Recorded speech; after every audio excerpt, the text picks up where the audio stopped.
हुआ है। रक्त की होली जलाकर मैं बहकर दिख रहा हूँ, माँ उसी सोडिश से तुमको पत्र अंतिम लिख रहा हूँ, माँ उसी सोडिश से तुमको पत्र अंतिम लिख रहा हूँ। युद्ध भीषण था मगर ना इंच भी पीछे हटाऊं, युद्ध भीषण था मगर ना इंच भी पीछे हटाऊं, माँ तुम्हारी थी शपथ मैं आज इंचों में कटाऊं, माँ तुम्हारी थी शपथ मैं आज इंचों में कटाऊं। एक गोली पक्ष पर कुछ देर पहले ही लगी है, माँ कसम की थी जो तुमने आज मैंने पूर्ण की है।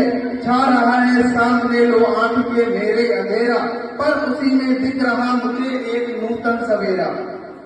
कह रहे हैं शत्रु भी मैं इस तरह सैदा हुआ हूँ, कह रहे हैं शत्रु भी मैं इस तरह सैदा हुआ हूँ, लग रहा है सिंगनी की कोख से पैदा हुआ हूँ, लग रहा है सिंगनी की कोख से पैदा हुआ हूँ। यह न सोचो माँ की मैं चिर नींद लेने जा रहा हूँ, मैं तुम्हारी कोख से फिर जन्म लेने आ रहा हूँ।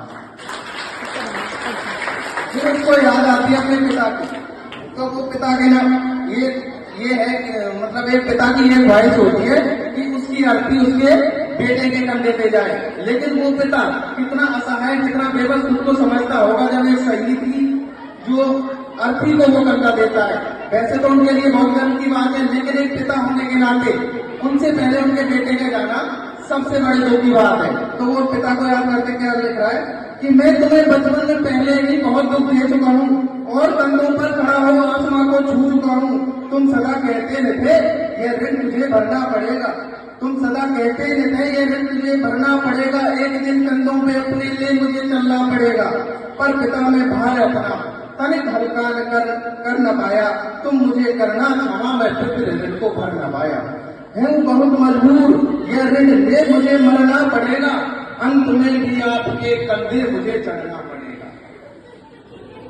अब उसको याद आती है अपने भाई की, क्योंकि ये माना जाता है कि भाई हमेशा दूसरी पनाह होती है हमारी। जैसे एक बार लग जाए तो हमें दर्द होता है और एक हाथ से हम इतना काम कुछ कर नहीं सकते। तो अपने भाई के बारे में लिखता है, सुन अनुज रणवीर बोली बाहों में जब जा समाई, ओ मेरी बानी बुझा उस वक्त तेरी याद आई।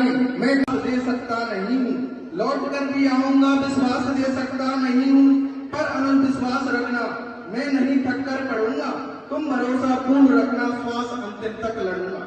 अब तुम्ही को सौंपता हूँ बस बहन का ध्यान रखना, जब पड़े उसको जरूरत वक्त पर सम्मान करना, तुम उसे कहना कि रक्षा पर्व जब भी आएगा, तुम उससे कहना कि रक्षा पर्व जब भी आएगा, भाई अंबर में नजर चंदा सा तब भी आएगा, भाई नजर अंबर में चंदा सा तब भी आएगा। अंत में तो इस कविता की शायद सबसे भावनात्मक लाइन है, वो अपनी पत्नी को लिखता है, क्योंकि एक 18-20 साल का नौजवान इंसान जिसकी अभी अपनी शादी हुई है, शादी को 10 दिन भी नहीं हुए और वो सेना सीमा पे चला जाता है लड़ाई करने, तो उसकी जो नवविवाहिता स्त्री होती है उस पर क्या बीतती होगी, उसके बारे में वो कह रहा है। अंत में मैं तुमसे प्रिय मैं आज भी कुछ मांगता हूँ, मांग में सौभाग्य के अनगिनत सितारे टांगता हूँ, तुम अमर सौभाग्य की बिंदिया सदा माथे सजाना, हाथ में चूड़ी पहनकर पाँव में मेहंदी लगाना, तुम नहीं बेदर्द की पित मूर्ति या की साधका हो, तुम अमर बलिदान की पुस्तक की पावन भूमिका हो। जानता हूँ बालकों से प्रश्न कुछ सुलझेने होंगे, सैकड़ों ही प्रश्न होंगे जिनसे क्या उलझेने होंगे, पूछते होंगे कि हे पापा कब आएंगे और हमको साथ लेकर घूमने कब जाएंगे। क्या उन्हें मालूम है कि हम उनसे रूठे हुए हैं, तुम उन्हें कहना कि जिद पे ऐसे अड़ जाते नहीं है, ज्यादा जिद करते हैं उनके पापा घर आते नहीं है। मैं यहाँ कुलदीप के हित शौर्य के